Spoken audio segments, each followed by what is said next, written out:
Joined today by Adam Scorgie, Kelowna documentary producer and director. Your latest film documentary coming out in, I guess, 2 months now is the Robbie Knievel story. Can you just kind of give us a little bit of background as to what got you into Robbie Knievel, Evel Knievel's life? Absolutely.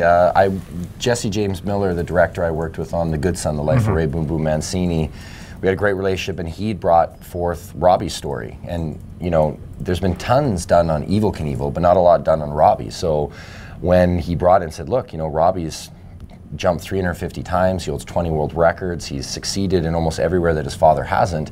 He's like, and there's nothing else done on there. Like, to work with the Knievel family, like one of the most iconic families in the United States and known around the world, I was like, man, I jumped at the opportunity to do it. The Dolphin 6, we're gonna be doing the premiere there, and it'll be, you know, red carpet kind of thing with, you know, drinks, food, and a great opportunity to sit down with the filmmakers and screen in front of my hometown. Excellent. Your next project? I know you like talking about yeah. Well, we're currently working on Inmate #1, The Rise of Danny Trejo.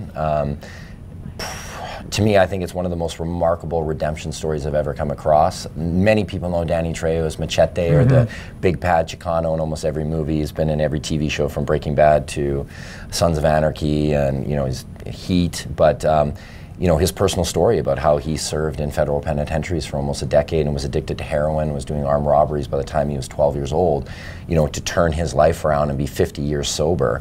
We're in production now. That'll release spring of 2018. And then if all goes well, we're circling Grant Fear's documentary and then Nick Diaz's biodoc, so things are busy. Documentaries seem to be a hot subject or content for people nowadays. You've done so many documentaries with a large scope, Culture High, the Ice Guardians, Ray Boom Boom Mancini story, the project you're working on now. Has a story hit you yet that you would love to do about Kelowna, about the Okanagan, about your hometown? It's funny that you ask, because actually right now we're looking to come back in August, and it'd be my first dramatic feature called Lake City, kind of how I grew up, you know, with my father passing away young and inheriting a strip club young and growing up around the motorcycle culture that was here. We have an excellent writer right now called Matt Duffett he just did a rewrite for Sylvester Stallone's new script, and he's working with The Rock on a project, and he loved the concept. So we're coming here, and he just wrote a new outline, and we'll be coming here, and the film commissioner John Summerland's hooking us up, so we're going to come out here and see the culture and see the old club and where I grew up. And I'm hoping, if all goes well, I mean, this business is very tough to put all the financing stuff together, but I'd love to be shooting next summer in the Okanagan for my first dramatic feature right here in my hometown, and bring it back to where it all started. Adam Scorgie, the documentary is called Chasing Evel, the Robbie Knievel story, premiering in Kelowna September 14th.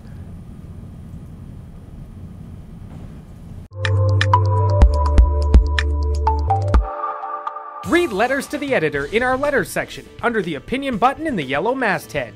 Email your letters to letters@castanet.net.